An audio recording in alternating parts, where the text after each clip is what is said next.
Halo Tribuners, saat ini saya akan melaporkan suasana antrian panjang di salah satu minimarket di Galesong Kota, Kecamatan Galesong, Kabupaten Takalar, Sulawesi Selatan. Di mana antrian panjang ini sebab adanya promo minyak goreng. Dari informasi yang dihimpun, harga minyak goreng per 2 liter itu seharga 28.000. Berikut suasana antrean di Indomaret, di Alfamart, salah satu Alfamart di Kabupaten Takalar, Sulawesi Selatan.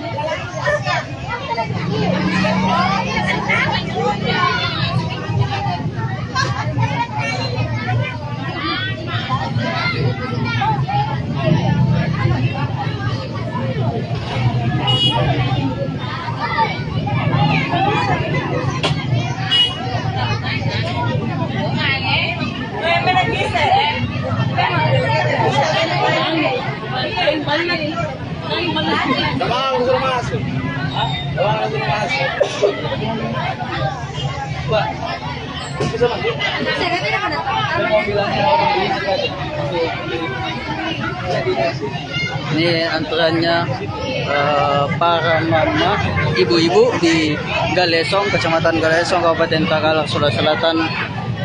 Itu rela mengantri. Bahkan ada beberapa ibu-ibu telah mengantri berjam-jam.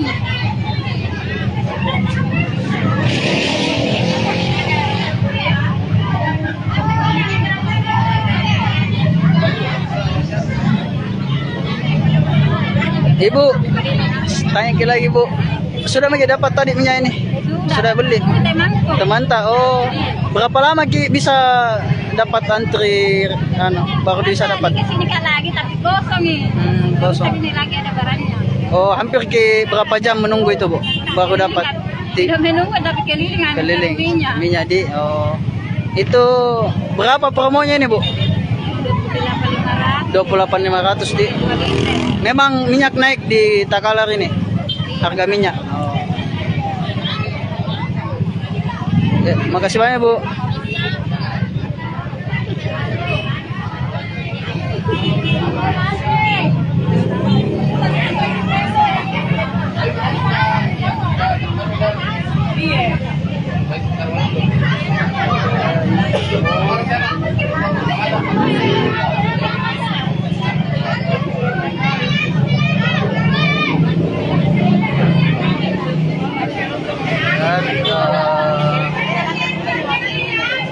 Pengunjung dibatasi untuk masuk ke minimarket ini.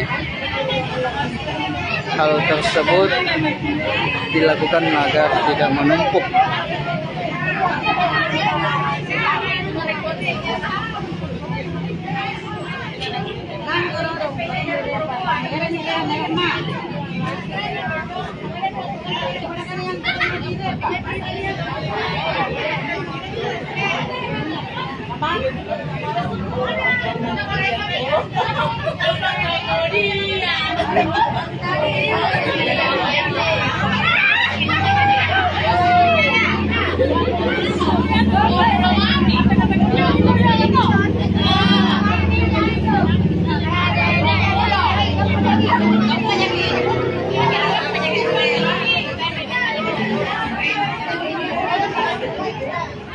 Habis Bu.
Tribuners, saat ini saya berada di Alfamart Kabupaten Pinrang, di mana hari ini harga minyak di Alfamart atau Indomaret itu seharga 14.000 untuk 1 liter.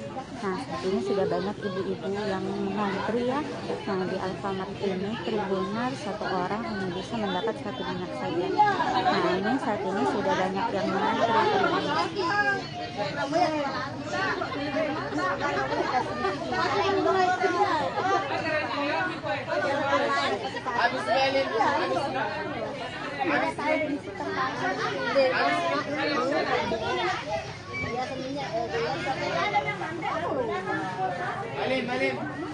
Nah, untuk di Alfamart Pinrang ini Tribuners, kita dulu harus mengantri di sini ya untuk dapat minyak.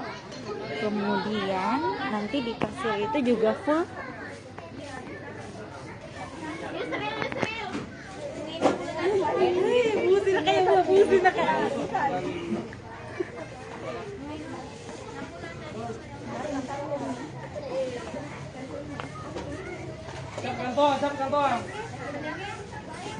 Nah, itu tadi bagi yang sudah dapat minyak.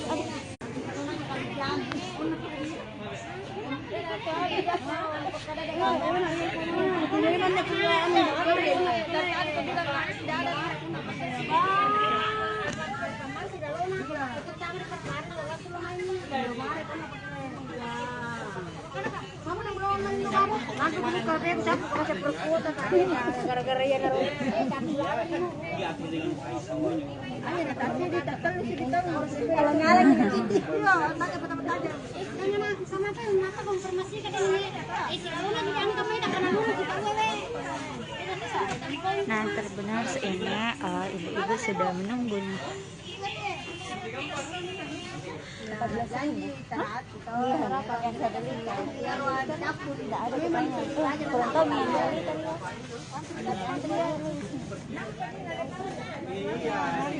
Ada juga yang 2 liter. Bagi Adin.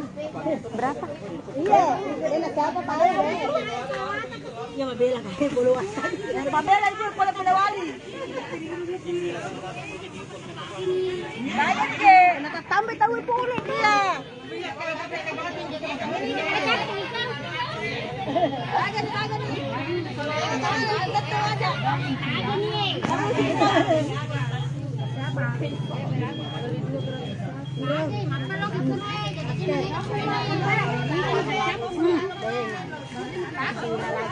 Iya, macam ni lang para pintang macam ni ki.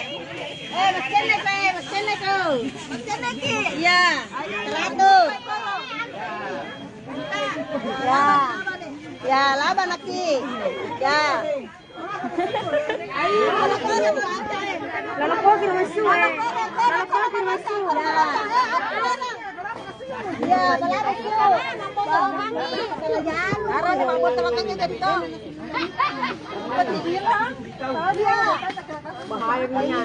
Tama lang yun. Nah, Tribuners, ini ibu-ibu lagi rebutan. Oh, ada di sini.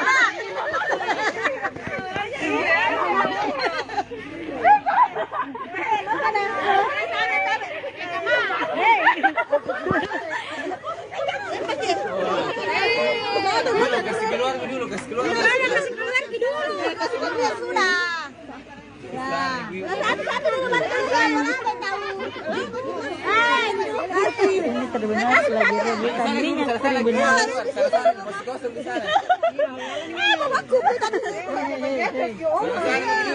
Iya, kasih orang di depan sini. Iya, di sini ada orang keluar. Iya. Mundur dulu ke sana biar keluar ke sana. Nggak bisa mundur karena bisa orang nunggu di sana. Kasih di sana di sini. Iya. Air. Dasar. Nah, kasih lagi itu 4 orang dulu. Nanti kita di belakang. Ya, keluar lewat situ Ki. Lewat sini Ki. Saya ini. Bisa tahu. Ya, kasih ini. Tuh. Sama Yora. Apa nih di sini? Apa nih? Masih tengah lalang. Ambil kota. Kali kakak.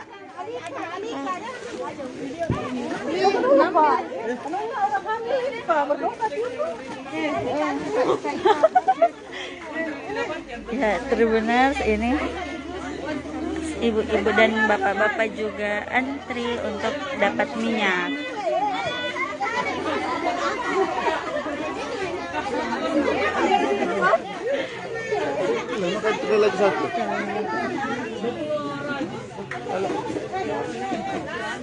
Nah, setelah dapat minyak Tribuners, ibu-ibu baru ke kasir.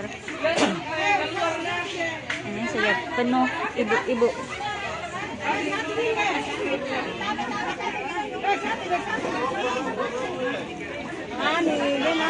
Masih bisa ngomong iya.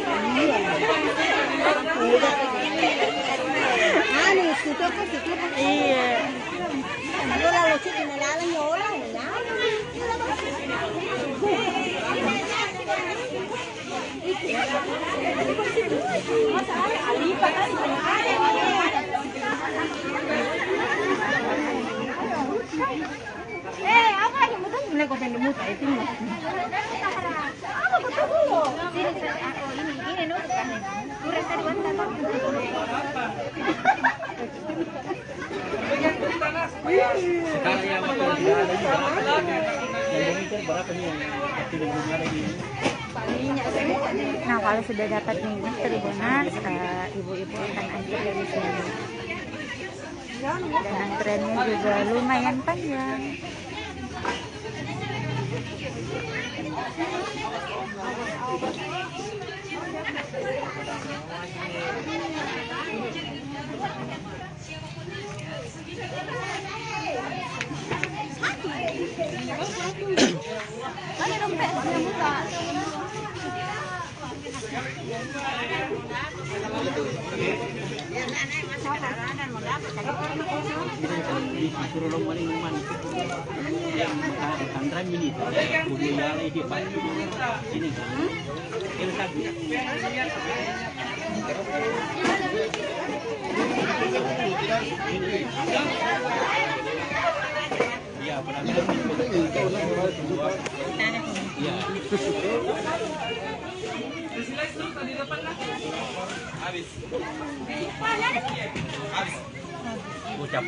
Ya, jadi minyaknya sudah habis Tribuners.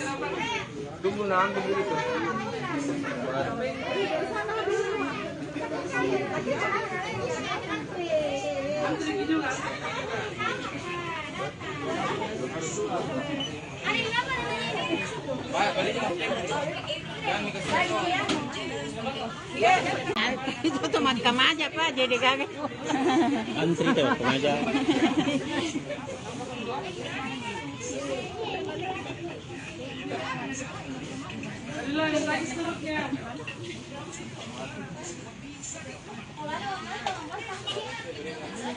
laban ka pala sa. Ay, di ba nalaban pala sa Nah, stok di Alfamart Pinrang ini yang berada di Jalan Poros Pinrang ini Tribuners sudah hadir.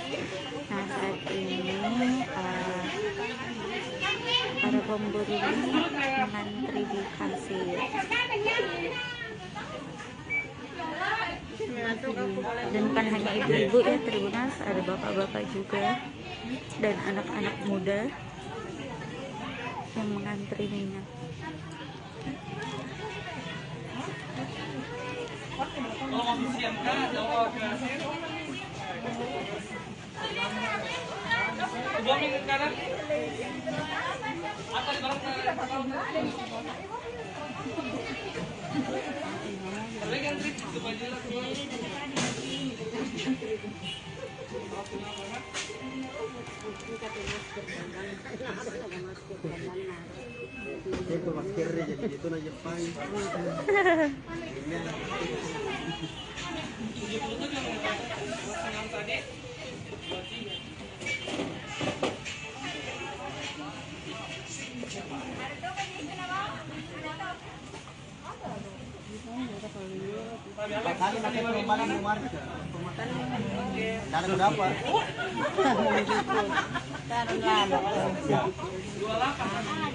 Ya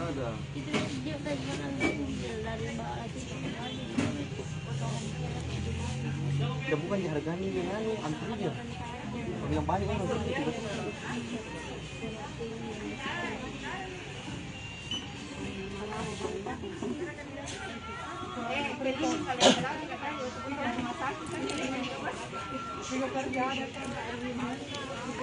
Jadi di Alfamart Pintar ini antara minyaknya itu jenis tropical ya, Tribuners.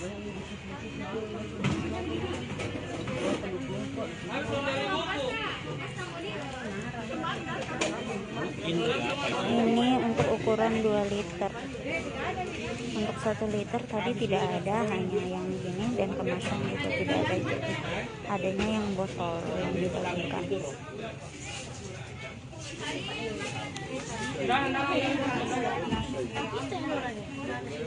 Nah, bisa dilihat satu orang satu minyak ya, Tribuners.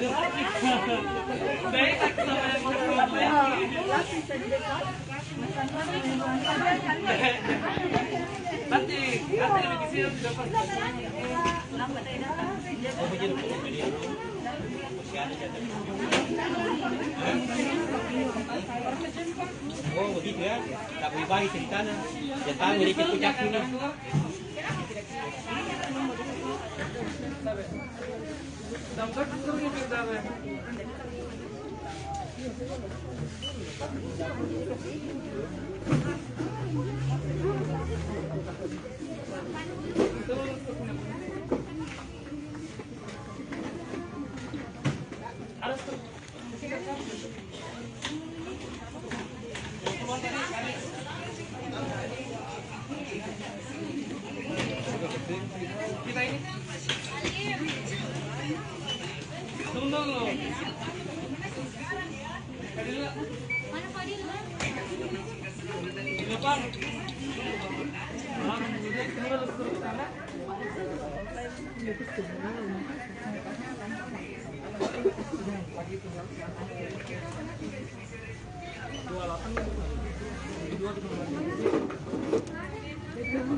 Nah, ini orang-orang mulai berdatangan juga, Tribuners.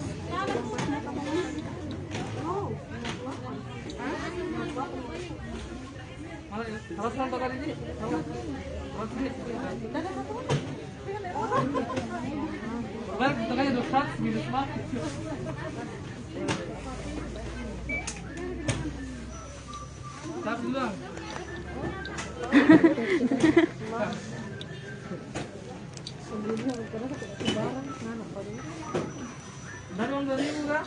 Tukar dulu uang 2.000 ini. Ada di sini semuanya tadi. Kan dikasih dulu 20 uang ini. 50 kasih kak. Tunggu dulu struknya. 50 nih toh.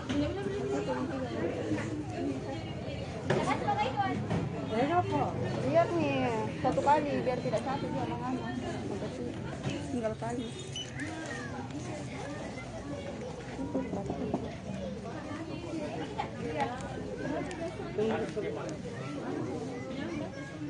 Oke, ada di kantoran Toto. Mana kita? Ini nih, 3 kan 3 nih. Satu-satu, nggak bisa langsung 3, coba bisa 3. Ini bayar dulu 2 toh. Iya nah.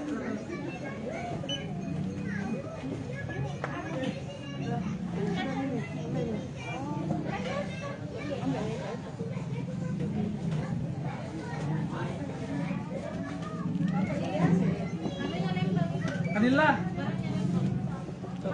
Tukar kayak. Oh. Oh, dua aja. Oke. Minum atau?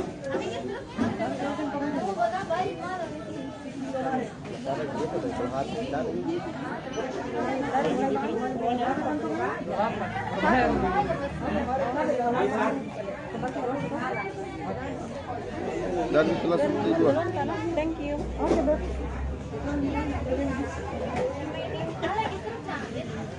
Ada coklat tak yang 16.000? Ada. Iya, kasih gak jual satu itu. 30 kan. Mana kita? Ini dua. Satu itu. Coklat tak jual satu kan? 16.000.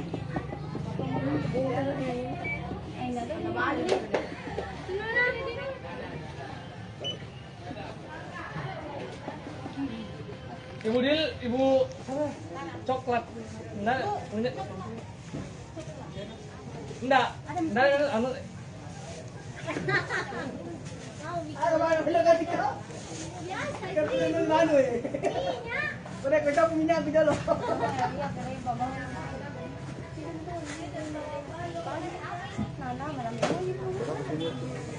Josat putih kan pakai 16 menit. 16 menit.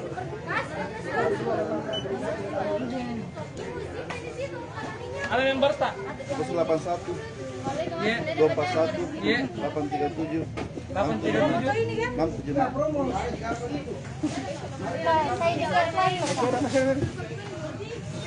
Anu Iya, itu Krita? Di sana. habis lupa. Di sana makin.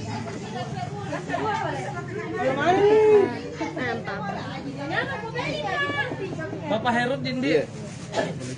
Iya, tunggu dulu nah. Satu dulu. Ya, satu dulu. Iya. Satu-satu. Jangan terus. Enggak. Enggak. 5.300, 300 rupiah dan Kalau cari minyak goreng, minyak telur ya.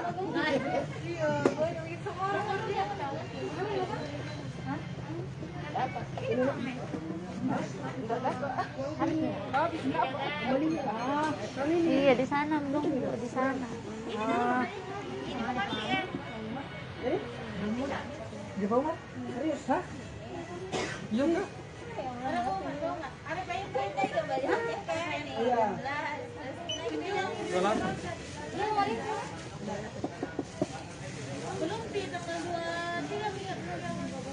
Itu mau dulu bagaimana? Oke. Dapat cash dulu jadi. Ada karena member ada tadi apa kita? Oh iya. Pagi. Ada itu Kadila. Oke? 28. Sabar, Kak. Masih ada besok promonya, Kak. Masih berlanjut nih, tapi nanti aku tuh bilang masih ada besok. Orang Tapi kalau hari ini habis nih stoknya. iya. Member tak? Mau jadi di pondok kutu, minggu apa kutu he? Ana lembang. Hah? Ana lembang. Mana kaje, wai wasa gini. Dari lembang. Apa jadi pun gawe we? Kalau ka juanta 100 kadi. Iya. Member tak ada kan? 55 PKD. Kayak ini memang satu orang satu ini. Satu Apa? minyak. Iya, satu nggak bisa langsung dua. Oh, enggak bisa. Iya. Dibatasi toh Kak. Karena minyak bersubsidi. Dari serpin. Makasih, Kak. Iya. Tadi 20 itu. Minyak telur nah. Iya, berikan minyak goreng, minyak telur nah. Nah, Tribuners masih banyak yang menunggu nih, Tribuners.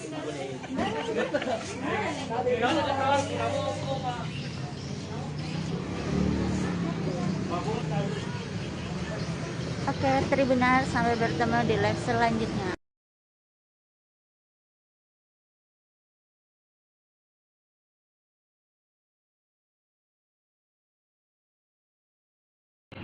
Ya, selamat siang Tribuners dan Facebookers. Sekarang kita berada di salah satu Alfamaret di Kota Parepare yang berada di Jalan Veteran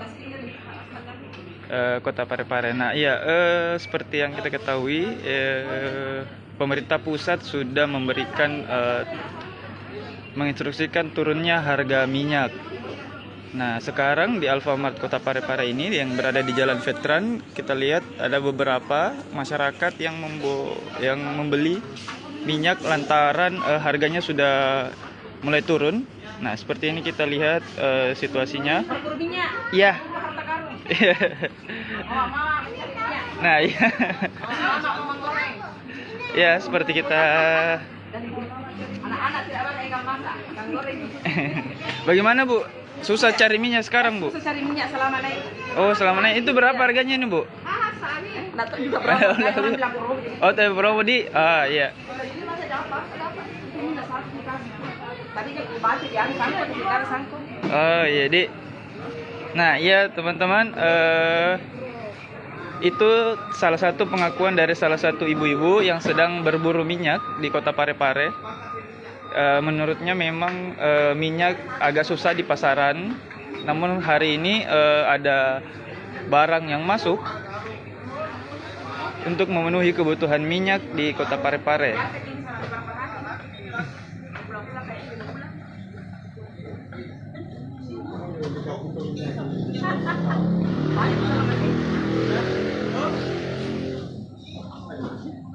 Ini kita lihat ya, masyarakat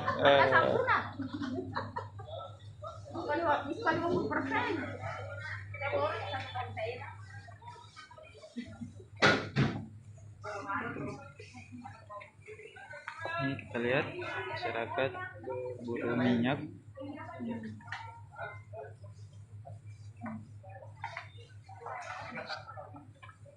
Om.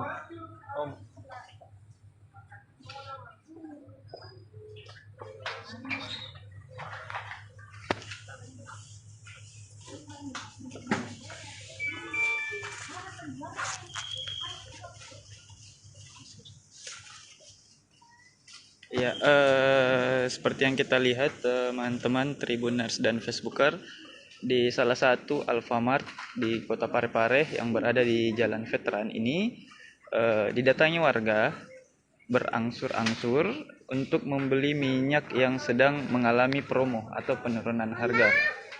Salah satu warga tadi, ibu-ibu Parubaya, memberikan keterangan terkait dirinya yang sulit mendapatkan minyak beberapa hari terakhir.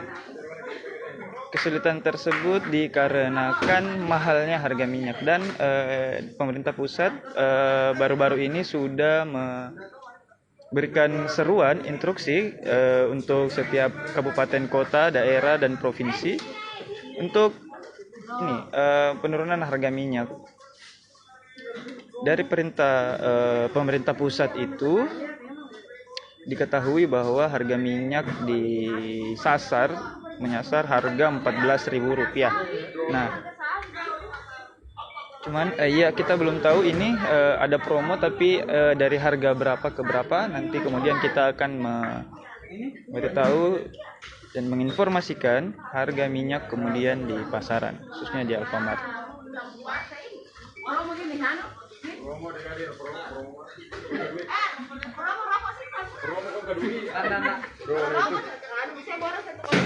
Nah ini kita lihat proses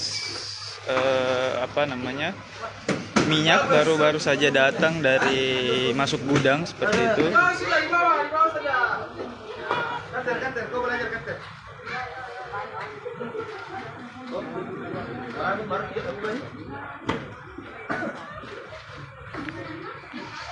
Om, ini berapa promonya Om? Berapa turun harganya Om minyak? Iya. Boleh ya. Oh, enggak boleh. Ya sudah. Nggak boleh waktunya di anu Pak. Ada toko, nggak bisa Pak. Kenapa? Ada larangannya. Oh begitu. Iya, nggak bisa gitu foto video. Sudah Mi. Ya sudah kalau gitu. Oke, baik teman-teman Tribuners dan Facebooker. Jadi pihak Alfamart sepertinya melarang untuk sepertinya melarang untuk mengambil gambar lebih jauh daripada yang sudah kita ambil. Mungkin untuk laporan hari ini cukup sekian pemantauan kita di salah satu Alfamart di Jalan Veteran, Kota Parepare. Terima kasih atas pemantauannya. Wassalamualaikum warahmatullahi wabarakatuh.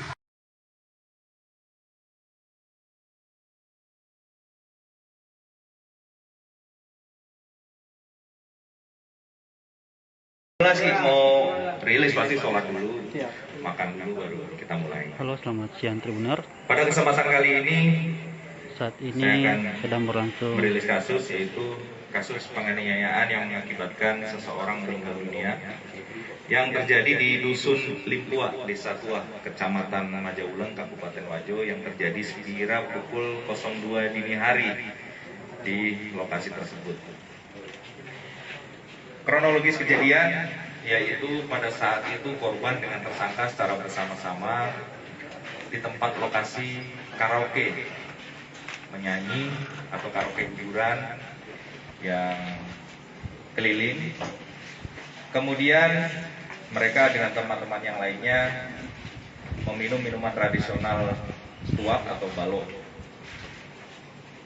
Kejadian ini diawali dari ketersinggungan tersangka, di mana korban pada saat pertama kali karena ada kesalahpahaman sesuai dengan keterangan saksi bahwa tersangka ini ditampar terlebih dahulu oleh korban, sehingga pada saat itu terjadilah chaos di mana mereka saling kejar.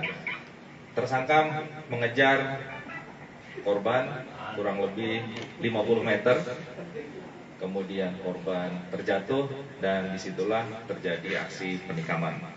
Sesuai dengan visum et repertum bahwa ada 13 luka yang berada di tubuh korban. Selanjutnya korban dibawa ke rumah sakit namun menghembuskan nafas yang terakhir kalinya.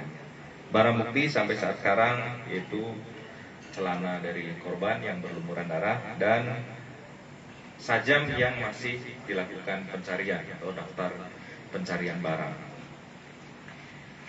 Kesimpulannya, korban ini sudah saling mengenal karena secara bersama-sama di TKP, namun yang bersangkutan bukan asli dari Majauleng tapi dari kecamatan lain, tapi masih di Kabupaten Wajo.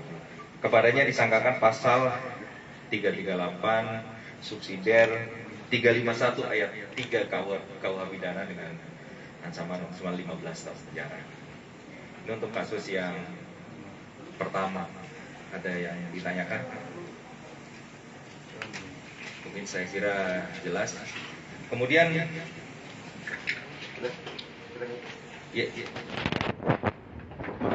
ini barang buktinya untuk daftar pencarian barang berupa sajam atau badik yang digunakan oleh mereka masih kami cari sesuai dengan keterangan dari tersangka.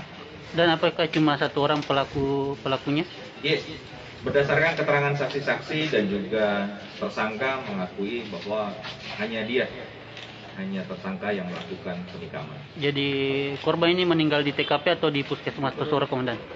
Korban meninggal di rumah sakit karena kehabisan darah, kemudian ada titik vital yang terkena gigitan sehingga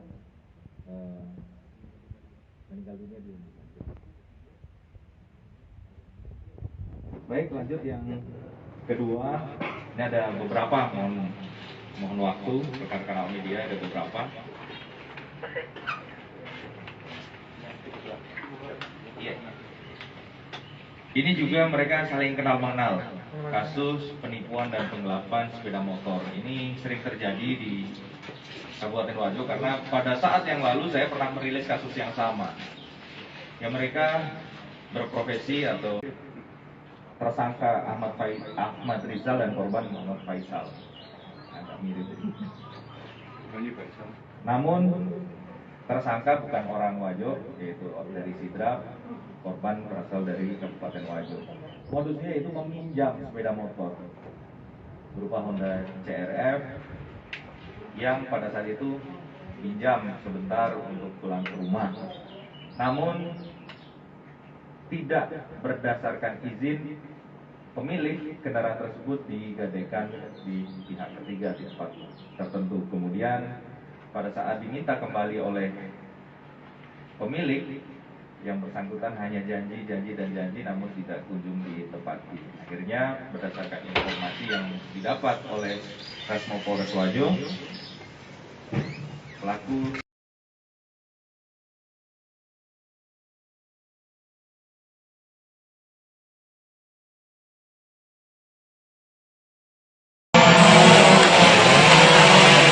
Ya baik Tribuners, Saat ini saya berada di lokasi pohon tumbang depan RS Labuan Baji, di mana pohon tumbang ini menimbun sebuah jalan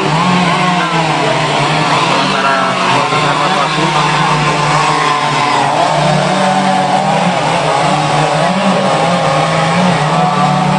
Pohon tumbang ini terjadi sekitar pukul 12 siang saat hujan mengguyur Kota Makassar.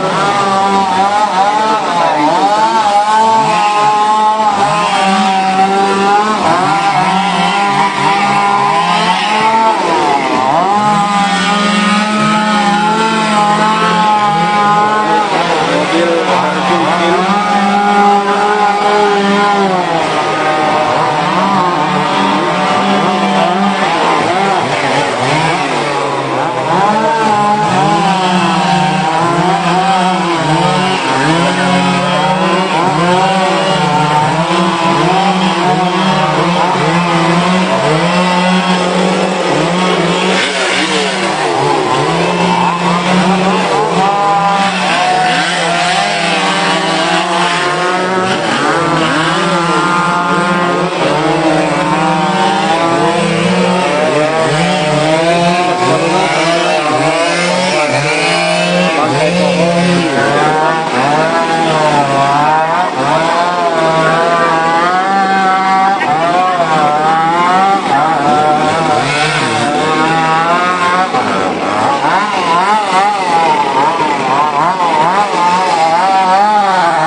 Mobil ini nyaris terjungkil akibat terparkir pas di akar pohon yang terangkat saat pohon tumbang. Saat ini proses evakuasi masih berlangsung.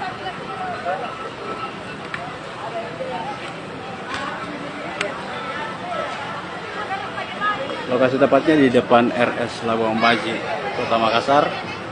Pohon tumbang ini mengakibatkan ruas jalan di Jalan Dr. Ratulangi depan ruas Labuan Baji ini tidak dapat dilalui sementara.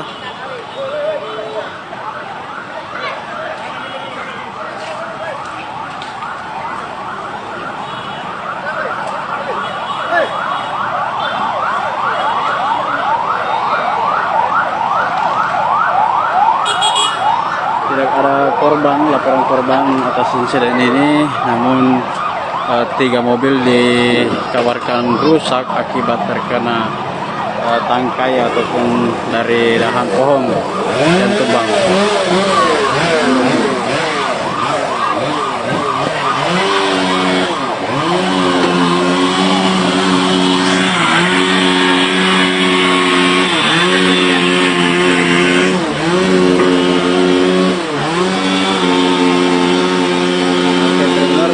Demikian dulu laporan dari lokasi pohon tumbang di depan RS Labuan Baji, Kota Makassar, Jalan Dr. Ratulangi.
Jadi Tribuners, saat ini ya mungkin Anda sudah tahu yang berada di wilayah Sulawesi Selatan sedang dilanda cuaca buruk untuk beberapa hari terakhir.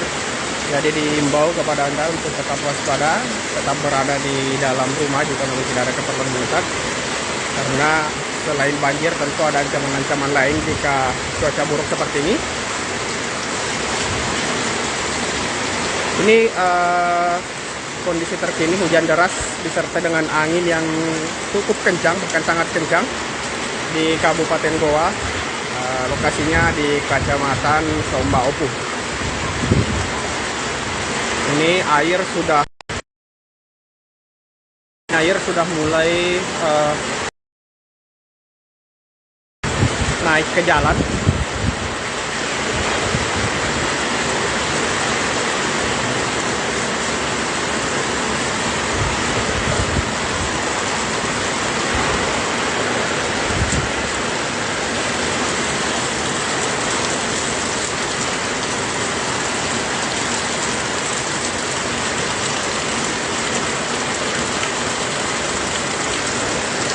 Ini di kompleks perumahan warga, tampak air sudah mulai naik, selokan sudah penuh dan mulai naik ke jalan. Mudah-mudahan tidak banjir, dan mudah-mudahan di lokasi Tribuners dimanapun Anda berada saat ini tetap dalam kondisi aman.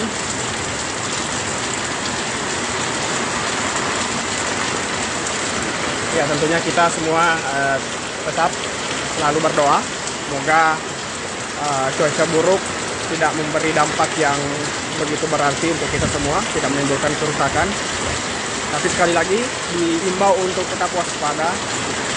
BMKG pun sudah mengeluarkan peringatan untuk kepada warga dalam 3 hari terakhir akan terjadi cuaca buruk, khususnya di Sulawesi Selatan.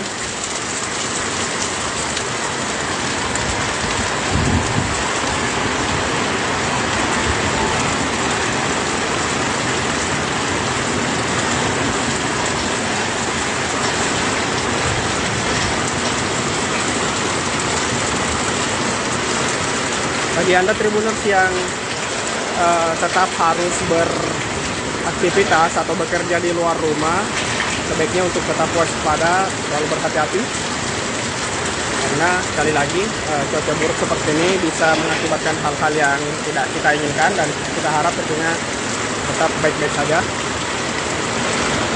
Ya, kembali saya ingatkan, saya sampaikan bahwa saat ini hujan sangat deras, dan tak hanya hujan, angin kencang pun terjadi di ini. Lokasinya saya berada di Kabupaten Goa, Sulawesi Selatan, di Kecamatan Somba Opuh.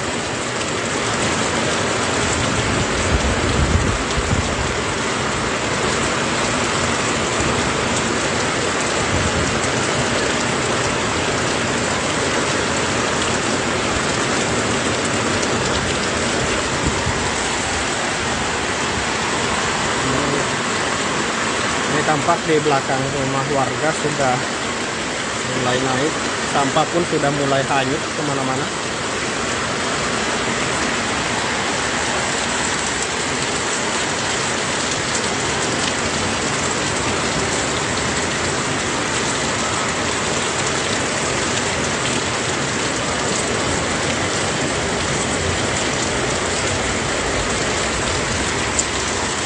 Ya, sekian Tribuners live report atau live Facebook hari ini.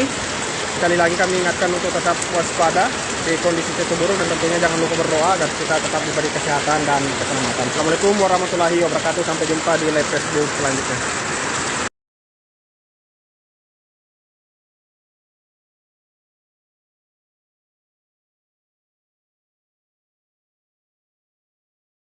Saudara-saudara sekalian, pada seluruh rangkaian pemakaman rakyat kami kasih ini, percayalah bahwa hal tersebut bukan karena kami sengaja, tapi semata-mata disebabkan oleh keterbatasan kami sebagai manusia biasa. Oleh sebab itu, dari tempat ini atas nama keluarga, dengan penuh kerendahan hati dan dari lubuk hati yang paling dalam, kami menyampaikan permohonan maaf yang sebesar-besarnya. Kemudian sebelum kami meninggalkan tempat ini, saya persilakan kepada Ananda Kekasih, Ibu Lucy, dan anak-anak untuk memberikan kesan-kesan terakhir tentang keseharian almarhum di dalam kehidupan keluarga. Saya persilakan.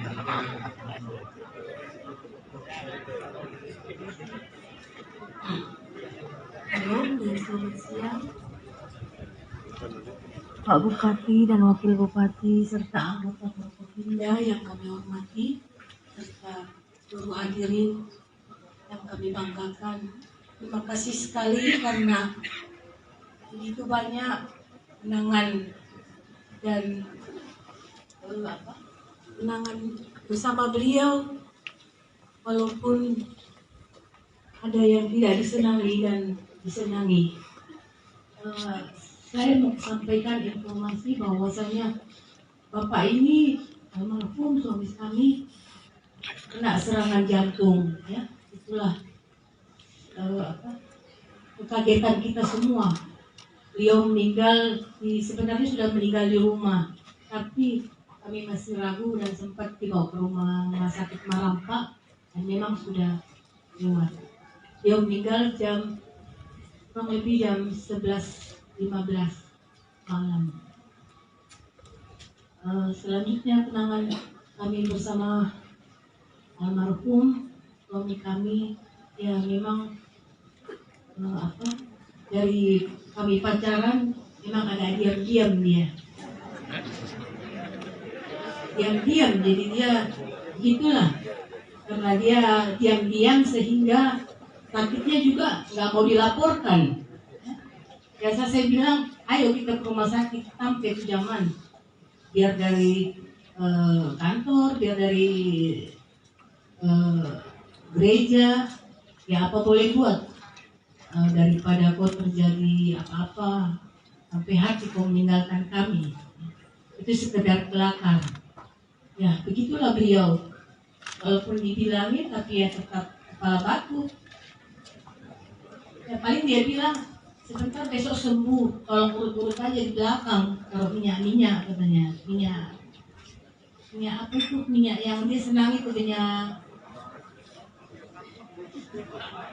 bukan minyak putih semacam itu.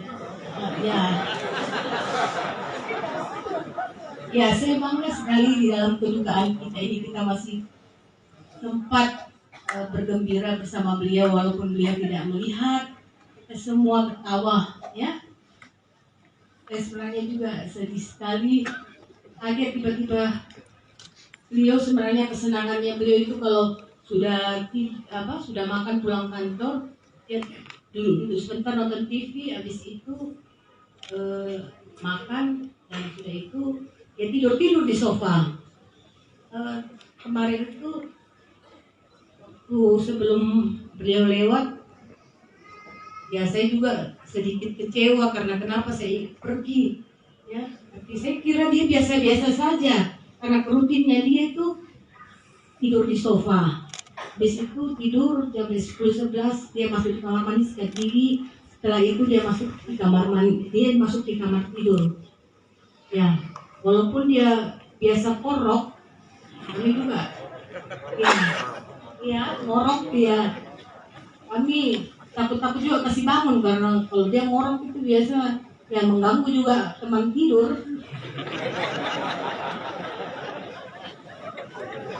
Dia mengganggu teman tidur, tapi ya biasa saya lihat, kasihan juga ini kalau dibangunkan. Tapi ya saya pelan-pelan saja di sampingnya sampai koroknya itu reda sedikit.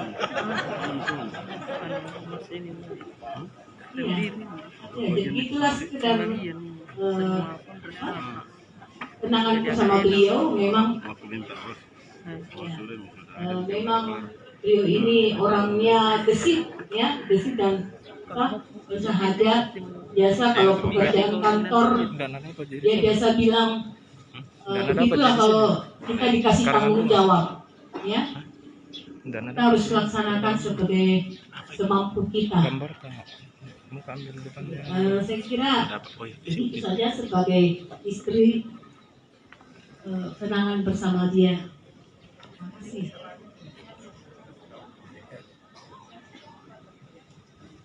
Ya, terima kasih Bapak Ibu. Cukup ibunya saja yang mewakili. Sekali lagi terima kasih, Tuhan memberkati kita semua.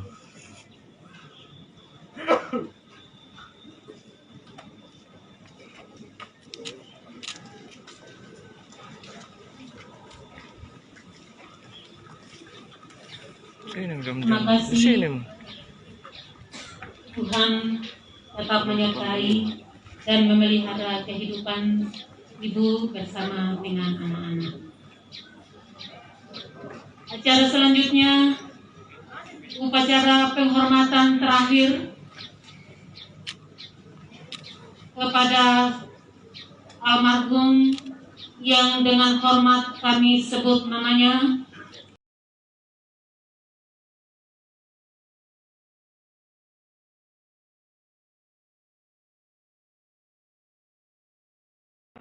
Ya, selamat pagi Tribuners dan Facebooker, pagi menjelang siang. Sekarang kita berada di salah satu rumah sakit RSUD Andi Makassau kelas B. Nah ya, beredar kabar bahwa salah seorang pelajar masuk rumah sakit usai divaksin dosis kedua. Nah, informasi yang dihimpun bahwa memang anak itu sebelum divaksin memang sudah mengalami ada penyakit atau cedera di bagian kaki. Nah, anak ini memang dikenal agak sedikit pendiam dan lebih banyak tinggal di rumah seperti itu. Nah, ya sekarang kondisi anak ini yang masih berstatus di SMP pelajar sudah dirawat di RSUD rumah seperti ini. Kondisi anak ini sekarang seperti itu, dan ini juga kondisi bagi rumah sakit RSUD Andi Makassau. Nah iya, baik teman-teman, pelajar itu sekarang sudah berada di ini instalasi gawat darurat, dirawat untuk untuk dicari tahu apa sebenarnya yang menjadi alasan atau penyebab anak itu masuk rumah sakit usai divaksin dosis kedua. Nah, hal ini perlu diperjelas apakah penyebab anak ini masuk rumah sakit itu karena divaksin atau memang sudah ada gejala atau penyakit sebelumnya. Seperti itu teman-teman Tribuners dan Facebooker.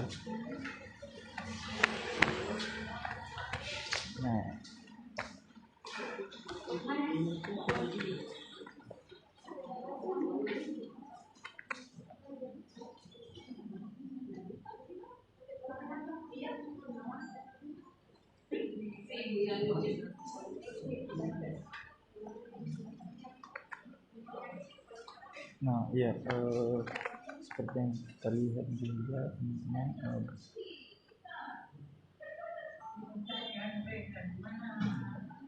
anak ini sudah terbaring lemah di rumah sakit, sudah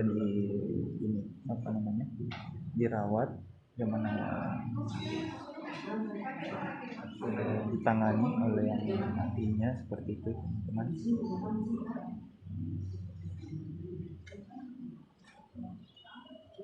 Diketahui bahwa anak ini atau ya seorang pelajar di tingkat SMP kelas 3, kurang lebih sekira umurnya 15 tahun.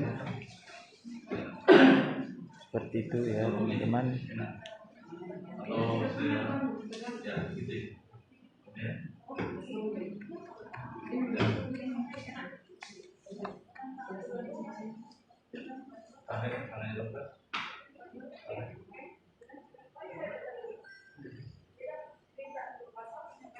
Nah ya, di rumah sakit Ini dokter Yusuf yang periksa. di rumah sakit juga sendiri. Rumah sakit sendiri juga sudah ada teman-teman, dan ini dokternya yang merawat atau menangani, memberikan penanganan pertama bagi pasien pelajar tersebut, seperti itu. Dan ini teman-teman sudah bersiap untuk mewawancara terhadap dokter tersebut.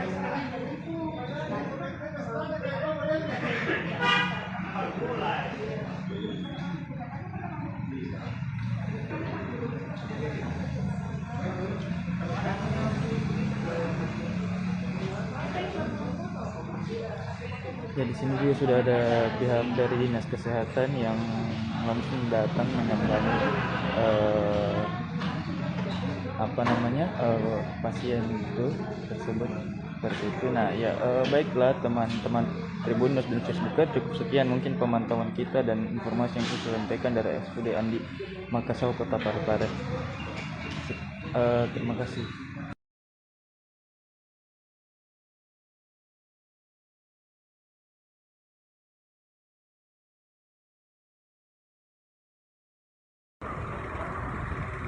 Assalamualaikum warahmatullahi wabarakatuh Tribuners. Saat ini kita sedang melihat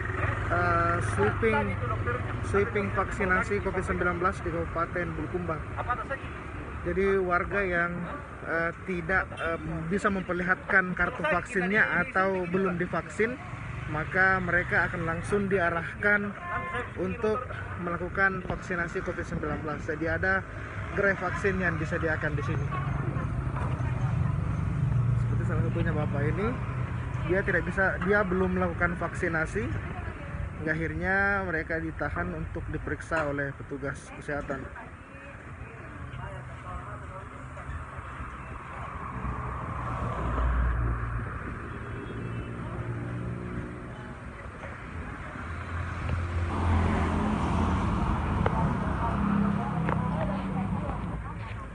Jadi Tribuners, warga yang belum vaksin dan tidak bisa menunjukkan kartu vaksinnya itu akan langsung diperiksa oleh petugas medis. Jika tidak memiliki gejala dan layak untuk mendapatkan dosis vaksin, maka langsung akan divaksin di lokasi ini, Tribuners.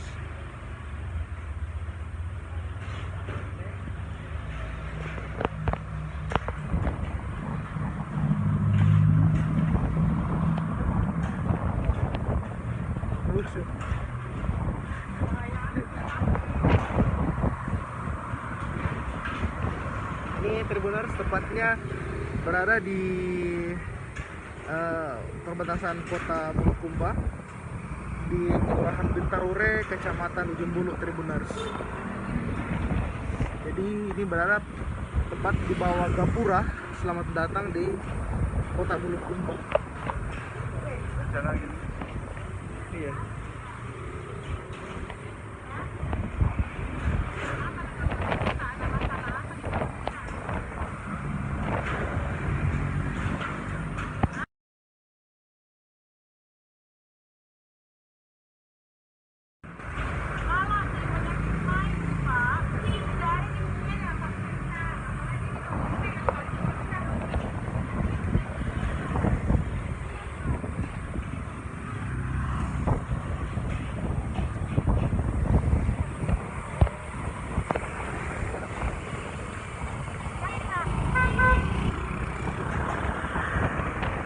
Jadi Tribuners,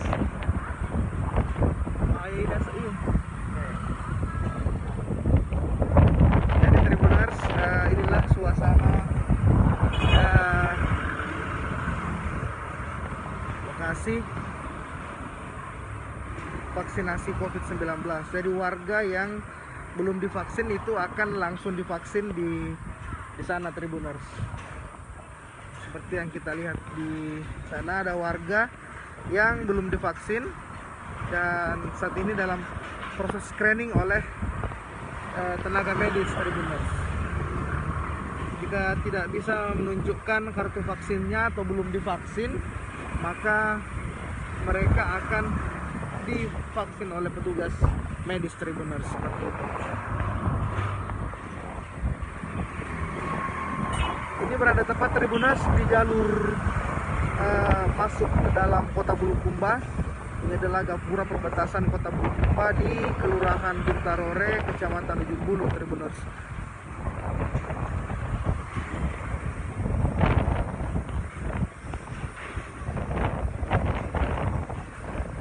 Jadi mereka ditahan langsung oleh pihak kepolisian bersama dinas perhubungan untuk cek kelengkapan vaksinasi mereka. Jadi kegiatan ini telah rutin dilakukan, apalagi saat ini capaian vaksinasi untuk Kabupaten Bulukumba terendah di Sulsel, sehingga upaya untuk kembali meningkatkan capaian vaksinasi pemerintah kabupaten itu dilakukan pemeriksaan vaksinasi. Tribuners.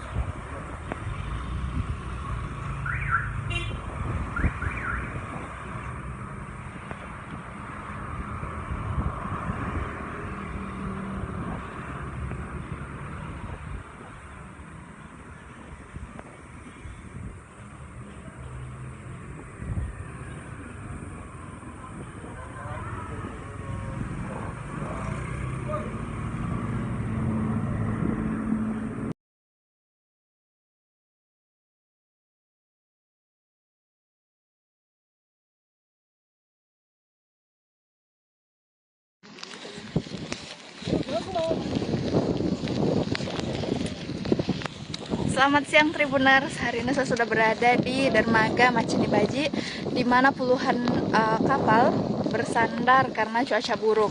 Nah, ini Syahbandar Pelabuhan Macini Baji juga sudah mengeluarkan surat edaran agar masyarakat tidak melaut untuk sementara waktu, dan kapal-kapal besar ini tidak beroperasi dulu sebelum cuaca buruk ini berakhir. Diperkirakan cuaca buruk akan terjadi hingga tanggal 20 Januari 2021 mendatang. Nah, di sana Tribuners ada kegiatan bongkar muatan oleh pemilik kapal ini. Jadi memang sudah beberapa hari ini Tribuners terjadi cuaca buruk, sehingga nelayan diminta untuk berhati-hati dan ada baiknya untuk tidak melakukan kegiatan di laut terlebih dahulu.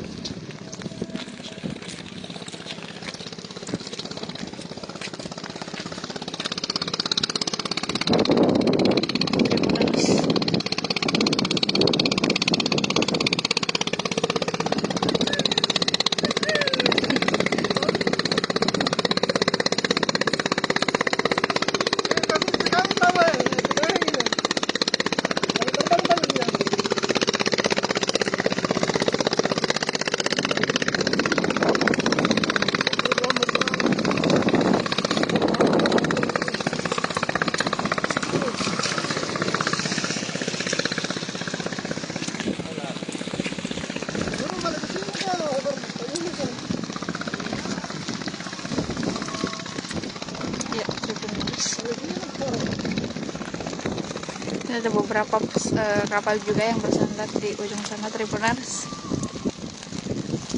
Baik, saat ini kami berada di Pelabuhan Macini Baji.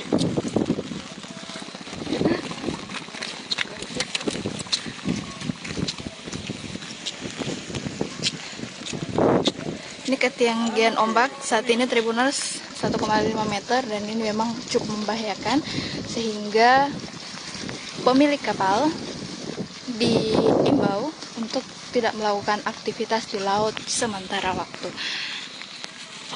Oke, Tribuners, sekian laporan Nur Hidayah langsung dari Kabupaten Pangkep, Sulawesi Selatan.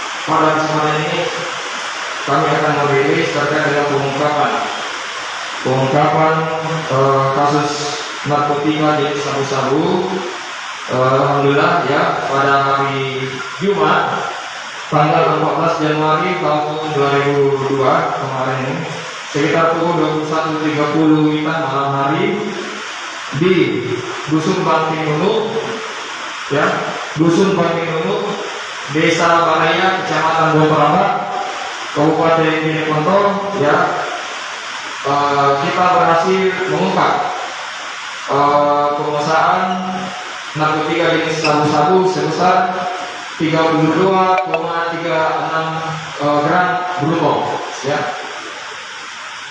36,32 gram bruto ya. Saya ulangi, kita berhasil mengungkap penguasaan jenis narkotika jenis sabu-sabu seberat 36,32 gram bruto ya.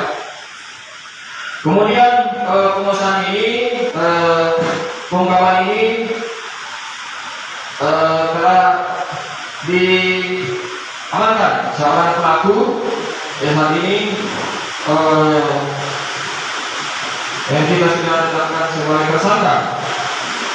Kemudian yang bersangkutan ini berinisial seorang rumah tangga ya, seorang ibu rumah tangga berinisial JS ya.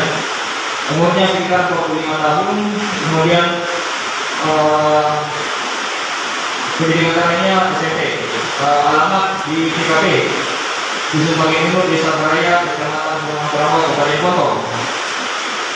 Terkait dengan penguasaan barang bukti ini sebanyak 36,32 gram ini bruto. Saat ini barang buktinya sedang berada di laboratorium forensik Makassar untuk dilakukan pemeriksaan. Kemudian untuk penanganan kasusnya saat ini sedang ditangani oleh staf Polres Narkoba, sementara dalam proses sidik dan pendalaman ya. Terkait dengan terhadap yang diduga tersangka tersebut ini, ada kronologisnya, yaitu pada saat berdasarkan informasi yang kita peroleh, kemudian tim bidik Satres Narkoba Kabupaten Jeneponto melakukan penyelidikan. Kemudian dari hasil penyelidikan itu berhasil mengungkap ini di TKP. Pada saat di TKP, kemudian barang tersebut ditemukan di rumah yang diduga tersangka tersebut ya. Barang tersebut ditemukan, kemudian ditemukan dalam kondisi terbungkus ya, terbungkus.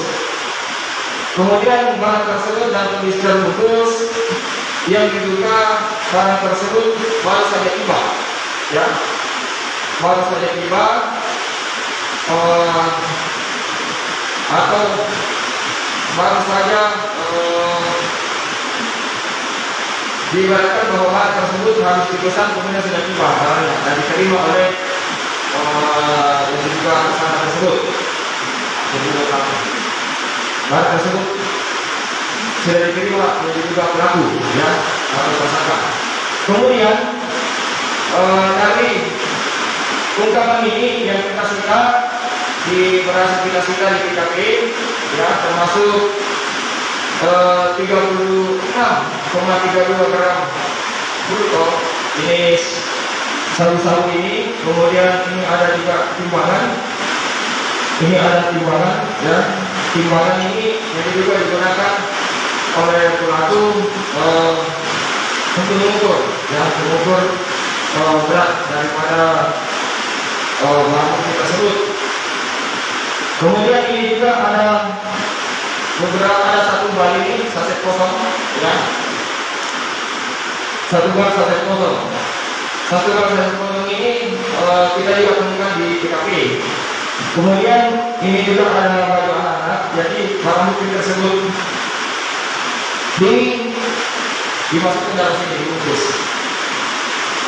Kemudian ada pun juga ini sebentar yang kita temukan di TKP dari hasil pengambilan keterangan dari tersangka bahwa sini. Ya, jadi modusnya barang tersebut dimasukkan di sini, ya, kemudian dibuang kembali dan diangkat ke sini. Jadi tidak nampak. Namun hal ini alhamdulillah kita sudah berhasil mengungkapnya. Terkait dengan penerapan pasal, saat ini masih dalam proses penyidikan, sementara kita masih menggunakan pasal 112, ya. 112 Undang-Undang Nomor 35 tahun 2009 tentang narkotika, ya. Saya ulangi, pasal 112 Undang-Undang Nomor 35 tahun 2009 tentang narkotika. Terhadap pelaku ancaman hukumnya maksimal 12 tahun penjara dan minimal 4 tahun penjara dan denda 400 juta rupiah. Dalam proses ini kita masih lakukan pendalaman, tidak menutup kemungkinan pelaku bisa berubah, karena ini masih kita kembangkan sejauh mana peran pelaku di dalam pengungkapan ini, apakah memang betul-betul pelaku ini bandar atau dia ini adalah merupakan perantara atau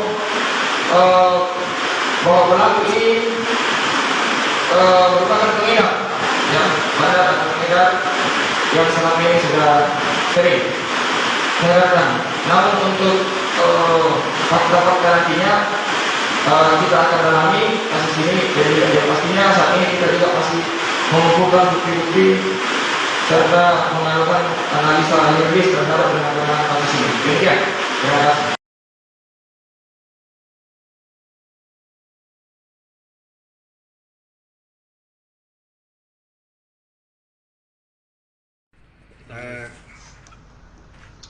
Kita sudah menerima surat dari Seknek tentang SK Presiden menyangkut pemberhentian tetap Pak Nurdin Abdullah sebagai Gubernur Sulsel dan menunjuk Sudirman Sulaiman Pak Wagub sebagai pejabat sementara Gubernur. Berdasarkan Undang-Undang 23 dan PP 12 2018, maka kita di DPR diberi kesempatan sebagai sebuah mekanisme politik untuk mengusulkan gubernur definitif kepada Presiden. Nah, karena itu maka tadi mendadak karena agenda sangat padat di DPR dan sudah terjadwal sebelumnya melalui Bamus, maka tadi itu kita melaksanakan rapat konsultasi pimpinan. Jadi bukan rapim, ya, bukan rapat, belum rapat pimpinan. Tadi baru rapat konsultasi, karena kalau kita mau melaksanakan paripurna itu mekanismenya harus rapat praksi, baru rapim, baru kemudian paripurna. Nah, tadi yang kita laksanakan itu makanya bukan juga di ruang rapat, di sini saja di ruangan saya. Kita panggil semua pimpinan praksi dan pimpinan komisi untuk membicarakan bagaimana soal surat ini. Nah, saya kira ini penting. Kita di DPR tidak akan menjadi bagian yang menghambat, karena keberadaan gubernur definitif itu adalah kebutuhan daerah, sehingga gubernur bisa secara leluasa dengan kewenangan penuh melaksanakan tugas-tugas. Tetapi bagaimanapun ini proses politik. Saya kira kita juga menunggu bagaimana pihak eksekutif menyikapi soal ini.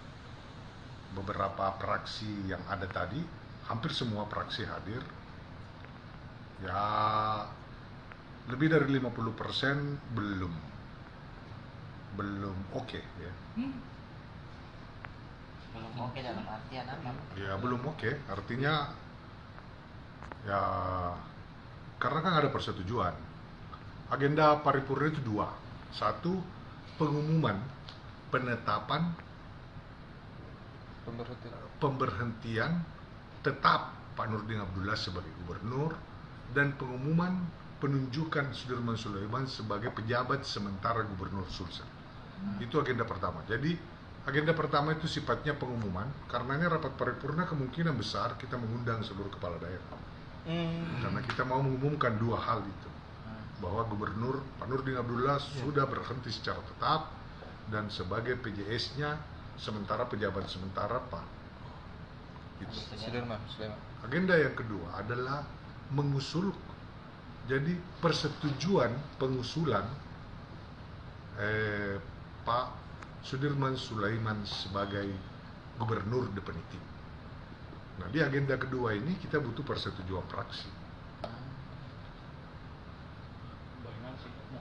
Nah, jadi karena jadwal sudah sangat padat, besok ini ada kunjungan pansus sampai hari Jumat ya, sampai hari Sabtu kalau tidak salah. Hari Senin itu sudah ada agenda perjalanan komisi, mulai Senin, Selasa, Rabu. Nah, jadi kita sedang membicarakan dan mencari jadwal yang tepat untuk itu. Itu yang menyebabkan sejumlah fraksi dan pimpinan komisi tunggu dulu Pak Ketua kan. Nah, saya kira ini butuh komunikasi saja. Saya kira itu perkembangan yang tadi. Informasi dari beberapa fraksi Kak bahwa ada terkait akan dibentuk pansus ya. Pemilihan bagaimana? Bukan. Kita belum bisa membentuk pansus pada paripurna itu karena agendanya tadi cuma dua. Tetapi kalau fraksi mau mengusulkan pembentukan pansus, saya kira dia bisa bunyikan di paripurna. Silakan aja dia sampaikan supaya kami pimpinan punya dasar untuk mengagendakan pembentukan itu. Iya. Jadi saya kira itu juga satu soal sebenarnya, soal bagaimana kayak ini, apakah Pak Buk ini mau ada wagubnya atau enggak. Nah, saya kira itu juga yang menyebabkan partai pengusung belum bersikap sampai tadi. Nah, kalau partai pengusungnya aja belum bersikap, apalagi kami yang tidak pengusung kan? Iya. Nah, kan begitu. Kami ini cuma partai busung lapar saja. Berarti kemungkinan Februari mungkin tadi ini. Apa? Untuk paripurna atau pada bulan ini. Enggak bisa. Februari jadi. Enggak bisa. Undang-Undang 23 menetapkan 10 hari kerja setelah tanggal penetapan pemberhentian harus ada paripurna pengusulan. Kalau DPRD tidak melaksanakan paripurna, maka Presiden bisa segera membuat SK untuk menetapkan. Cuma ada soal serius kalau DPR tidak melaksanakan paripurna. Apa soal seriusnya? Saya kira ini soal politik saja. Jadi ada legitimasi politik yang hilang. Ya, jadi tidak bagus juga Presiden menunjuk gubernur, tetapi DPRD sebagai representasi rakyat Sulawesi Selatan tidak merespon, itu kan tidak bagus. Nah, saya kira itu soalnya. Nah, kita berharap, kami di pimpinan berharap dalam 3, 4, 5 hari ke depan sudah bisa ditemukan kesepahaman-kesepahaman. Ya, kita berharap seperti itu. Kami tadi sengaja melaksanakan secara mendadak rapat konsultasi, memanggil semua karena kami berkepentingan mendorong supaya mekanisme ini bisa jalan, tetapi ya kita juga tidak punya kemampuan memaksa fraksi-fraksi untuk mengikuti begitu saja agenda itu. Nah, saya kira itu. Dari jam berapa tadi Kak? Sampai jam berapa rapatnya?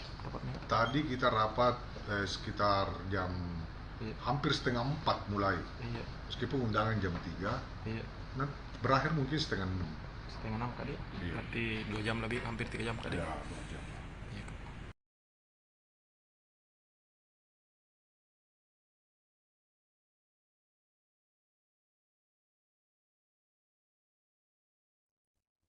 Ya, halo Tribuners, selamat siang. Anda kembali menyaksikan program Live Report on the Spot dan tentu saja edisi Rabu 19 Januari 2022. Siang ini kami akan menyajikan informasi menarik, berita faktual yang akan dilaporkan secara langsung oleh reporter Tribun Timur dari berbagai daerah. Bersama saya Kinan Aulia, inilah Live Report on the Spot selengkapnya. Baik Tribuners, berita pertama datang dari Kabupaten Sinjai, di mana puluhan kapal pengangkut barang tujuan Sinjai ke NTB dan ke NTT tertahan di pelabuhan. Belasan kapal pengangkut barang atau kapal layar motor KLM tujuan Kabupaten Sinjai, Sulawesi Selatan, Kelan Rantuka, Nusa Tenggara Timur, NTT, dan Nusa Tenggara Barat tertahan di pelabuhan Larea-Area Sinjai, tepatnya pada Rabu 19 Januari 2022. Kapal tersebut tidak diizinkan berlayar karena cuaca ekstrim melanda wilayah perairan Sinjai, Teluk Bone, dan wilayah perairan Kepulauan Selayar. Untuk informasi lebih lengkapnya kita sudah terhubung dengan Syamsul Bahri. Halo, selamat siang rekan Syamsul. Halo, selamat siang Mbak Kina Aulia di redaksi Tribun Timur Makassar. Dan selamat siang pemirsa Tribuners dimanapun Anda berada. Ya baik, bisa Anda jelaskan kapan mulai tertahan di pelabuhan Larea-Area? Ya, sejak mulai pihak Syah Bandar sebetulnya mulai kemarin tidak mengeluarkan izin untuk berlayar khusus kepada kapal layar motor untuk pengangkut barang tujuan Kabupaten Sinjai ke sejumlah pulau-pulau yang berada di Nusa Tenggara Timur dan Nusa Tenggara Barat seperti Pulau Larantuka karena disebabkan karena cuaca ekstrim yang hingga saat ini mulai kemarin sudah mulai tidak aman untuk dilayari begitu, tidak aman untuk berlayar sehingga untuk pihak Syah Bandar Kabupaten Sinjai melarang sejumlah kapal jasa transportasi laut untuk tidak melakukan aktivitas seperti itu, Mbak Kina Aulia. Ya baik, barang apa saja yang dimuat oleh kapal tersebut? Ya, ada sekitar 16 unit kapal pengangkut barang kebutuhan pokok bersandar saat ini di Pelabuhan Larea-Area, Kecamatan Sinjai Utara, yang itu akan mengangkut berupa kebutuhan pokok, berupa beras dan lain-lain seperti itu, Mbak Kina Aulia. Baik, selain kapal pengangkut barang, apa kapal nelayan atau kapal penumpang ikut juga dilarang berlayar? Ya, selain dari pihak Syah Bandar melarang para kapal layar motor untuk tujuan antar pulau, juga pihak Syah Bandar di Pelabuhan Capa Ujung Kecamatan Sinjai Utara juga melarang operasi untuk kapal nelayan dan kapal penumpang untuk tujuan Pulau 9, Kecamatan Pulau 9, Kabupaten Sinjai, Mbak Kina Aulia. Dan selain itu juga kapal-kapal khusus penongkol untuk tujuan wilayah yang berada di Nusa Tenggara Timur, Nusa Tenggara Barat, Kupang maupun ke Pulau Selayar juga dilarang untuk melaut karena dikhawatirkan jika berada di wilayah tersebut maka cuaca ekstrim bisa berdampak terhadap aktivitas pelayaran mereka seperti itu, Mbak Kina Aulia.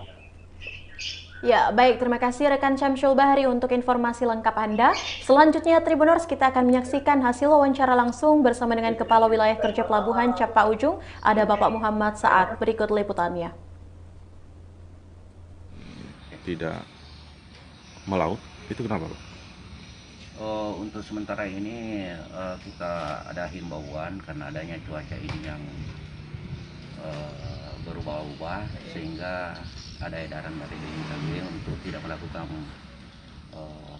dihimbau untuk tidak melakukan pelayaran dulu untuk menjaga keselamatan pelayaran. Itu seperti apa Pak peringatannya, Pak? Apa memang ombak akan tinggi atau anginnya kencang, Pak? Ya, kedua-duanya, ombak dengan angin. Jadi kita mengacu ke BMKG mungkin 3 hari ke depan ini ada perubahan. Mudah-mudahan kita bisa melayani kembali masyarakat untuk melakukan pelayaran. Ini kapal-kapal apa Pak yang dilarang melaut ini, Pak? Kapal yang kami awasi adalah kapal layar motor, Pak. Yang kapal tujuan kemana ini, Pak? Tujuan ke Nusa Tenggara Barat, Nusa Tenggara Timur, Sanana, Larantuka dan lain-lainnya. untuk sementara. Termasuk nelayan-nelayan di CBI kita harapkan untuk tidak melakukan dulu kegiatan. Ada Pak, bisa diulang peringatannya untuk nelayan kapal-kapal yang akan berangkat di provinsi dan kabupaten yang Bapak bilang? Ya. Untuk kapal layar motor yang tujuan ke Kupang, Larantuka, Sanana, kita himbau untuk tidak melakukan pelayaran dulu. Ke pulau Pak ya? Termasuk kapal penumpang yang lokal yang menuju Pulau 9, kita himbau kepada nakoda untuk tidak melakukan pelayaran dulu atau melihat situasi mana yang bisa diakomodir untuk berlayar. Seperti itu. Ya, itulah tadi hasil wawancara bersama dengan Kepala Wilayah Kerja Pelabuhan Capaujung, ada Bapak Muhammad Saad. Dan terima kasih rekan Syamsul Bahri untuk informasi Anda langsung dari Kabupaten Sinjai, dan selamat bertugas kembali. Informasi berikutnya, Poltekpar Makassar bahas pengembangan wisata Sungai Jeneberang setelah jeda berikut.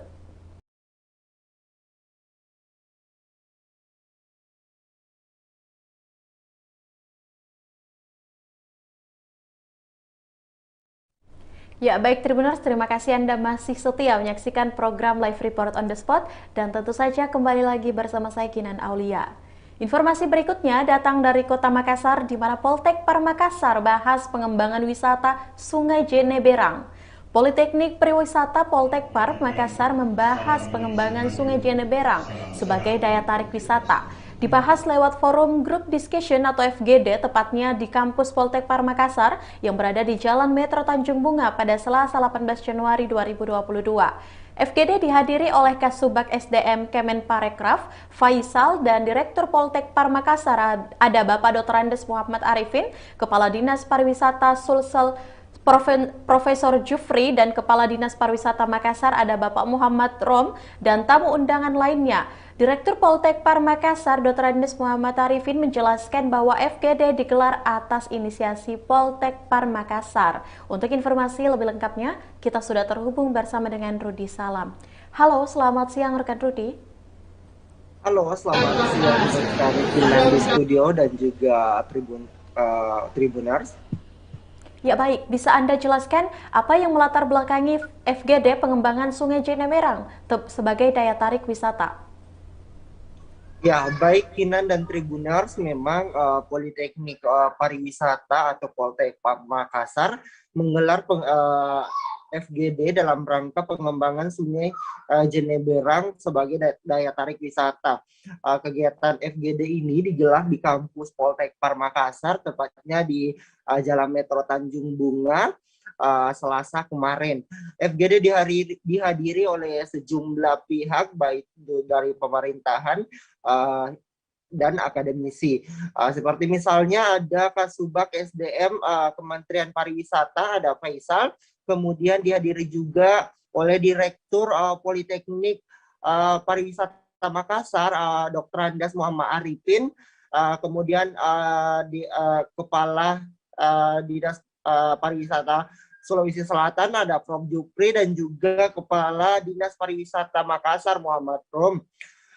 Memang FGD ini digelar atas inisiasi Politeknik Pariwisata Makassar, di mana sebelumnya telah dilakukan riset ataupun penelitian tentang kajian awal melihat Sungai Jeneberang sebagai salah satu daya tarik ataupun ikon wisata baru di Kota Makassar. Berdasarkan kajian tersebut, Politeknik Pariwisata Makassar kemudian menggelar FGD dengan mengundang sejumlah pihak, Kinan. Baik, rekan Rudi Salam. Selanjutnya, apa harapan dari Kemenparekraf terkait pengembangan Sungai Jeneberang? Iya, baik Kinan, memang dalam FGD ini juga dihadiri langsung oleh pihak dari Kementerian Pariwisata yang diwakili oleh Kasubag SDM, ada Bapak Faisal, di mana memang Faisal menuturkan bahwa Kementerian Pariwisata sangat mendukung program-program yang dijalankan oleh kampus Salah satunya adalah program dari Politeknik Pariwisata Makassar yang memang mewacanakan ataupun menggelar sebagai wadah untuk berdiskusi tentang pengembangan pengembangan wisata Sungai Jeneberang ini. Sebab menurutnya Faisal menuturkan bahwa potensi yang ada di Sungai Jeneberang ini sangat besar bila dikembangkan dengan baik, Kinan. Ya, apa saran dan kesimpulan dari fokus group discussion pengembangan Sungai Jeneberang tersebut? Ya, memang terdapat saran ataupun kesimpulan dalam FGD ini, di mana yang pertama, untuk saran yang pertama adalah Sungai Jeneberang memiliki potensi yang besar untuk dikembangkan sebagai ikon wisata baru yang berbasis bahari sungai di Kota Makassar. Kemudian varian pola perjalanan wisata yang dapat terbentuk pada kawasan Sungai Jeneberang dengan mengintegrasikan potensi dan daya tarik yang sudah ada, sehingga akan menghasilkan nilai tambah sebagai ikon ataupun tempat wisata baru di Kota Makassar. Untuk sarannya sendiri, di mana para peserta mengatakan bahwa perlu peran lebih dari pemerintah dalam hal ini, pihak kementerian dan juga pihak kampus untuk mengembangkan ataupun mendorong Sungai Jeneberang sebagai destinasi wisata bahari di Kota Makassar. Selain itu juga perlu sinergitas pada program khususnya Pemprov dan Pemkot Kota Makassar dalam mewujudkan Makassar sebagai kota dunia dan juga tentunya Sungai Jeneberang sebagai destinasi wisata bahari, Kinan. Ya, baik rekan Rudi Salam untuk informasi Anda. Selanjutnya Tribuners, kita akan menyaksikan hasil wawancara langsung yang telah dihimpun oleh reporter Tribun Timur bersama dengan Direktur Poltek Par Makassar ada Bapak Dr. Andes Muhammad Arifin. Berikut liputannya. Nah, tentu bahwa dengan keberadaan Politeknik Pariwisata Makassar juga punya kemampuan untuk melakukan kajian-kajian sebagaimana beberapa kabupaten kota yang telah kami bekerjasama untuk menyusun rencana induk pengembangan pariwisata kabupaten maupun kota. Apalagi kalau hanya dengan destinasi. Insya Allah Politeknik Pariwisata Makassar siap, sebagaimana juga disampaikan dari Kapusban bahwa Kementerian Pariwisata Republik Indonesia sangat mendukung inisiatif dari Politeknik Pariwisata Makassar untuk melakukan kajian-kajian terhadap pengembangan kepariwisataan khususnya di Sulawesi Selatan. Bahwa Politeknik Pariwisata Makassar diberikan amanah untuk melaksanakan Tridharma perguruan tinggi, salah satunya adalah melaksanakan penelitian terapan di bidang kepariwisataan. Dan FGD dilaksanakan atas inisiasi dari Politeknik Pariwisata Makassar yang telah melaksanakan suatu kajian bagaimana Sungai Jeneberang ini dijadikan salah satu daya tarik wisata yang ada di Kota Makassar, yang tentu lebih besar lagi adalah Kabupaten Goa dan tentu secara keseluruhan dengan Provinsi Sulawesi Selatan. Ini menurut kajian dari tim kami yang ada di Politeknik Pariwisata Makassar bahwa Sungai Jeneberang ini sangat punya potensi yang luar biasa apabila dikembangkan dan dikelola oleh tim pentahelis yang ada di Sulawesi Selatan, khususnya Kota Makassar dan Kabupaten Goa. Kami sebagai lembaga pendidikan tentu tugas kami adalah melaksanakan kajian, tetapi kajian ini kita harapkan tidak selesai sampai pada kajian tok di sini, tetapi Politeknik Pariwisata juga Makassar siap apabila diberikan amanah dari pemerintah kabupaten, kota ataupun provinsi untuk melaksanakan kajian lebih teknis untuk menghasilkan DED nantinya. Ya, itulah tadi hasil wawancara bersama dengan Direktur Poltek Par Makassar, Bapak Dr. Andes Muhammad Arifin. Dan terima kasih rekan Rudi Salam untuk informasi Anda yang telah Anda laporkan langsung dari Kota Makassar, dan selamat bertugas kembali. Baik Tribuners, jangan kemana-mana, kita akan kembali seusai jeda berikut.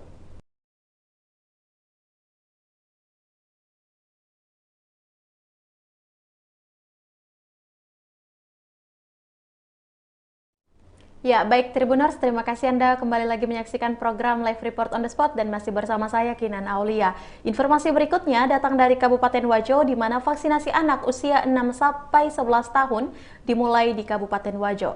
Vaksinasi anak usia 6 sampai dengan 11 tahun mulai dilakukan di Kabupaten Wajo, Sulawesi Selatan, tepatnya pada Selasa 18 Januari 2022 kemarin. Peluncuran vaksinasi anak usia 6 sampai 11 tahun itu digelar di SD Negeri 2 Sengkang. Dihadiri langsung oleh Bupati Wajo, Amran Mahmud, dan jajaran Forkompimda Kabupaten Wajo di SD Negeri 2 Sengkang. Ada 311 anak peserta didik yang siap divaksin, baik dosis pertama maupun dosis kedua. Untuk informasi lebih lengkapnya kita sudah terhubung dengan Hardiansyah Abdi Gunawan. Halo, selamat siang rekan Bedi. Halo, selamat siang rekan Kinan di studio dan selamat siang Tribuners. Ya, baik. Bisa Anda jelaskan berapa target vaksinasi anak usia 6 sampai 11 tahun di Kabupaten Wajo?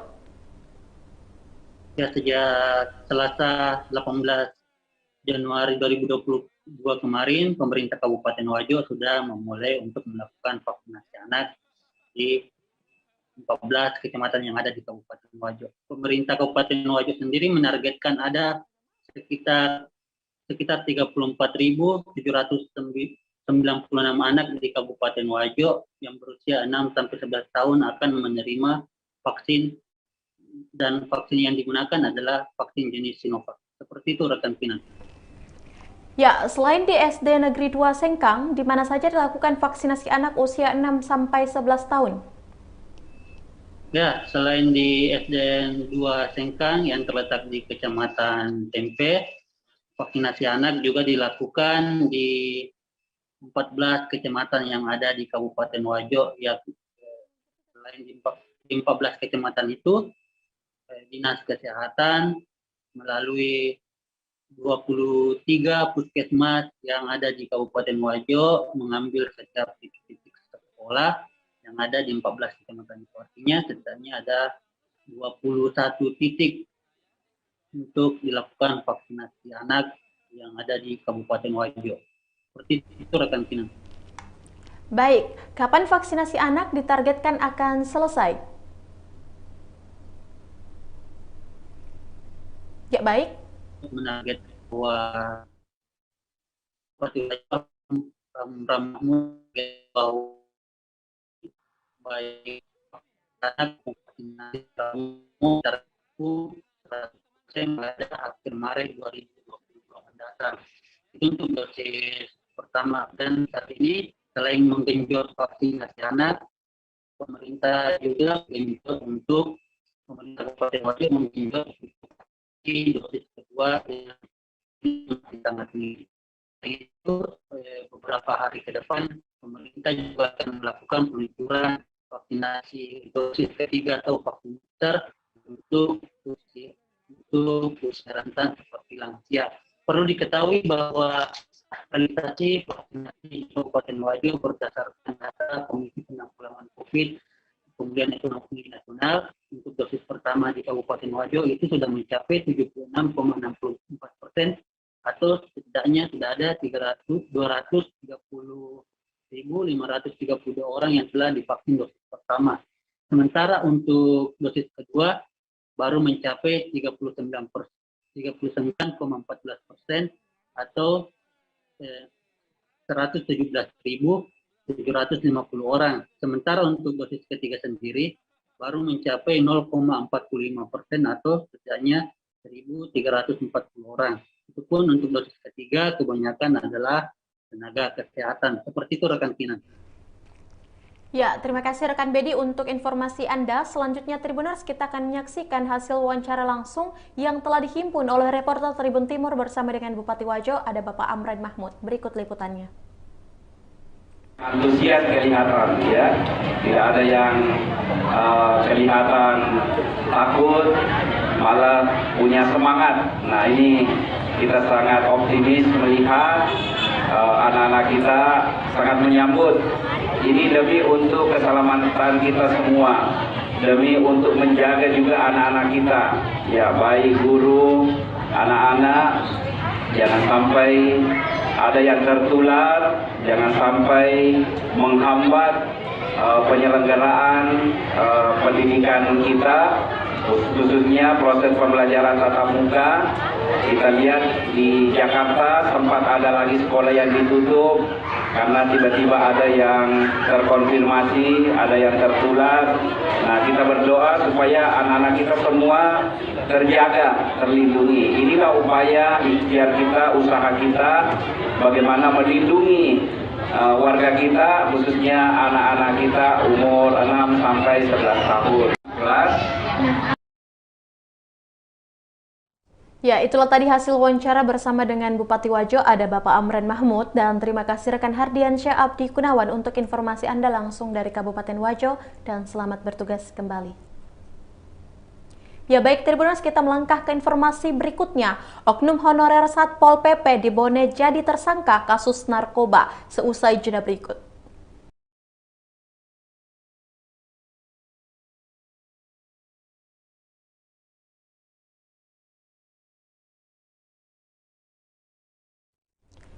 Ya, baik Tribuners, terima kasih Anda masih setia menyaksikan program live report on the spot, dan tentu saja bersama saya Kinan Aulia. Informasi berikutnya datang dari Kabupaten Bone, di mana oknum honorer Satpol PP di Bone jadi tersangka kasus narkoba. Seorang oknum honorer Satuan Polisi Pamong Praja atau Satpol PP di Kabupaten Bone, Sulawesi Selatan menjadi tersangka kasus narkoba. AT bersama 4 orang lainnya diamankan oleh Kepolisian Resort Kapolres Bone pada Rabu 19 Januari 2022. Untuk informasi lebih lengkapnya kita sudah terhubung bersama dengan rekan Kasdar. Halo, selamat siang rekan Kasdar. Selamat siang rekan Kinan. Ya baik, bisa Anda jelaskan siapa saja yang terlibat kasus narkoba di Bone? Ya baik rekan Kinan, memang pada hari ini di dalam konferensi pers dari Kapolres Bone bahwa diumumkan ada 1 orang oknum Satpol PP yang menjadi tersangka kasus narkoba, yakni AT 26 tahun bersama dengan 4 orang lainnya, yakni RT 19 tahun, HS 26 tahun, AD 33 tahun, dan AB 34 tahun. Begitu rekan Kina. Baik, selanjutnya apa saja barang bukti yang diamankan oleh kepolisian? Baik rekan Kinan, ada beberapa barang bukti yang diamankan oleh pihak Kapolres Bone atau di Mapolres Bone, diantaranya 35 gram narkoba jenis sabu yang didapat dari pelaku RT yang berusia 19 tahun sebanyak 9,8 gram sabu. Kemudian dari pelaku HS 26 tahun didapat seberat 0,38 gram jenis sabu. Kemudian AB berusia 34 tahun berhasil diamankan oleh kepolisian seberat 25 gram jenis sabu. Begitu rekan Kinan. Ya, baik rekan Kasdar. Selanjutnya bisa Anda jelaskan juga kapan kejadian pelaku diamankan oleh kepolisian? Baik rekan Kinan, kelima pelaku ini diamankan di tempat yang berbeda, diantaranya RT 19 tahun diamankan di Jalan Majang, Kecamatan Tani Triatang Barat pada hari Minggu tanggal 16 Januari tahun 2022 bersama dengan 4 orang lainnya, diantaranya HS 26 tahun, HD 33 tahun, dan AT 26 tahun di Kecamatan Tani Triatang Barat juga, tepatnya di Geraha Reski 1, Kelurahan Bulu Tempe. Kemudian tersangka AB diamankan di Desa Manurunge, Kecamatan Ulaweng. Begitu rekan Kinan. Ya, baik rekan Kasdar, terima kasih untuk informasi Anda. Selanjutnya, kita akan menyaksikan hasil wawancara langsung yang telah dihimpun oleh reporter Tribun Timur bersama dengan Kapolres Bone, ada AKBP Ardiansyah SIK. Berikut liputannya. Yang sudah diamankan. Dari 5 tersangka ini suatu jaringan yang satu kronologis, yang dimana ini saling berkaitan. Dari 5 ini ada 3 TKP yang sudah kita kembangkan. Yang pertama pada tanggal 16 Januari, ini di TKP pertama itu ada di Jalan Majang, Kelurahan Majang, Kecamatan Tanah Terata. Pada hari Minggu tanggal 16 sekitar pukul 22.30 kita telah melakukan pengungkapan terhadap pelaku tindak pidana narkotika sabu terhadap saudara RT, yang dimana pengakuannya pelaku tersebut kasus sabunya didapat atau dibeli dari saudara HM.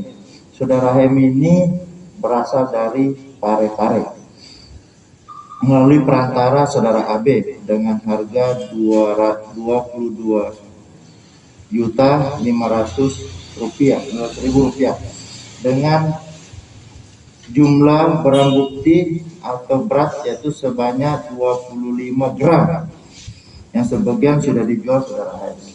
Setelah dilakukan pengembangan dari saudara RT, ternyata beberapa barang tersebut sudah dijual kepada saudara HS.